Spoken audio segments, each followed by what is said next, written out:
Do you know the mirroring technique?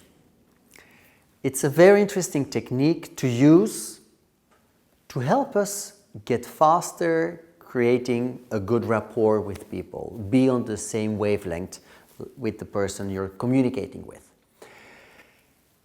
A few examples. Actually, mirroring is a technique that we all do from nature as human beings. If you walk hand in hand with your partner and you're having a conversation, the conversation will be more smoothly if you both have the same pace. However, if one walks faster or slower than the other one, it has an impact on the speech, on the speaking.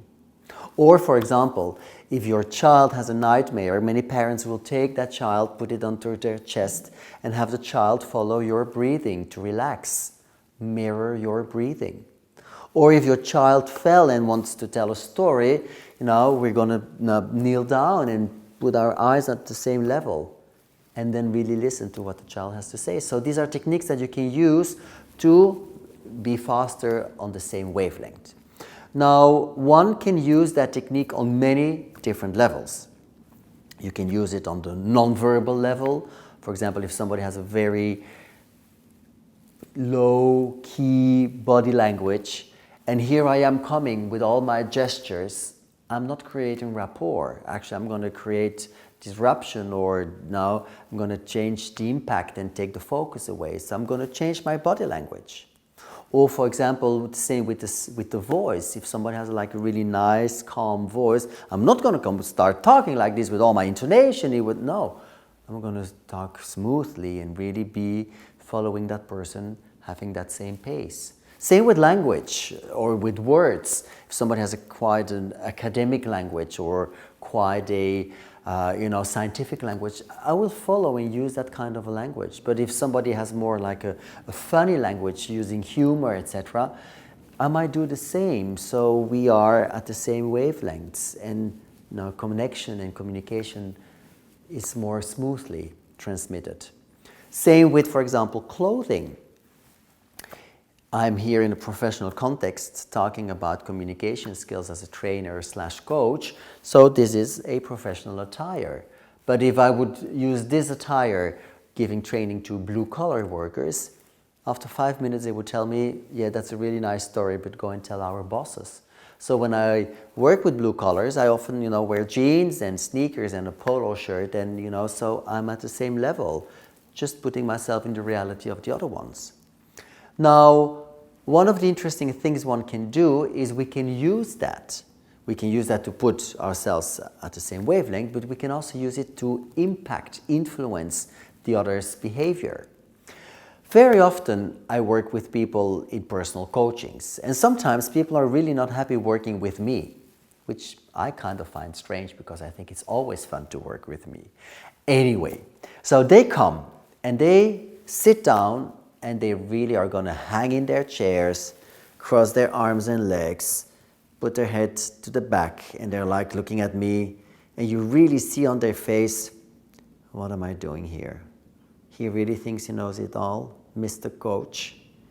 So that is the person I have in front of me, and here I am, full of enthusiasm and passion for my work, and I'm all excited, and I start talking all about it. That guy is not going to listen to me. So what do? I mirror that behavior and actually go and sit the same way, crossed arms, crossed legs, hanging a little bit in my chair, and we start talking. Little by little, I will ask a question or two or three, very smoothly, very gently.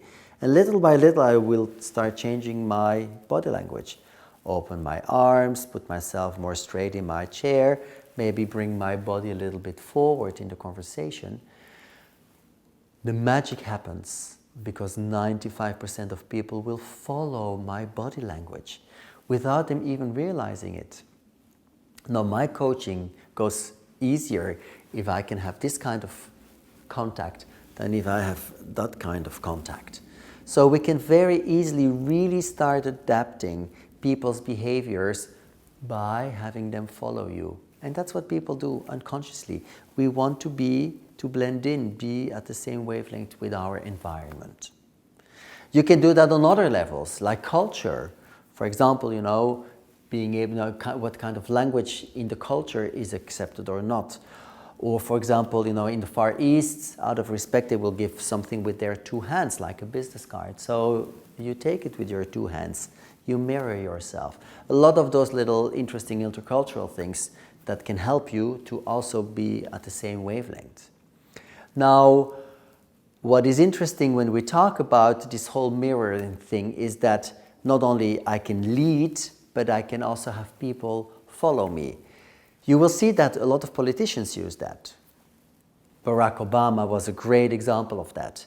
There's great pictures of him with other politicians where exactly he's now mirroring their gestures, even the clothing. You will see that advisors, when two politicians give a press conference, advisors will contact each other and they will say, what kind of a message do we want to bring across to the media? Do we agree or don't we agree? And when you see that it's a joint message, often people will wear kind of the same clothes, same colors of ties, etc., to match, to mirror. If there's I want to show that I'm not agreeing with that person, but you can see that very clearly also in their clothing and in their behavior. Now, last little tip is, for example, sitting at a table. If I have a discussion with somebody face to face and somebody sitting across me, very often that is an energy of different hierarchy, or that is like a boss or like a coach with a coachee, or that is somebody who wants to convince somebody or who wants to sell somebody, or I just want to keep distance from that person. That is what that image gives. On the other hand, if we're sitting next to each other, this is almost too friendly in a professional context. And you will see that quite a few people will turn to see what the nonverbal of that person also says when we're working on a project. I prefer to sit at the 90 degrees. Why? Because we have that corner of the table. We still see each other from the corner of our eyes, but we're working on the same document.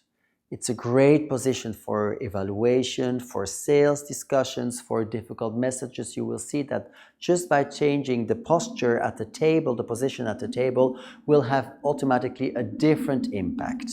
So I invite you to start playing with this magical technique called mirroring.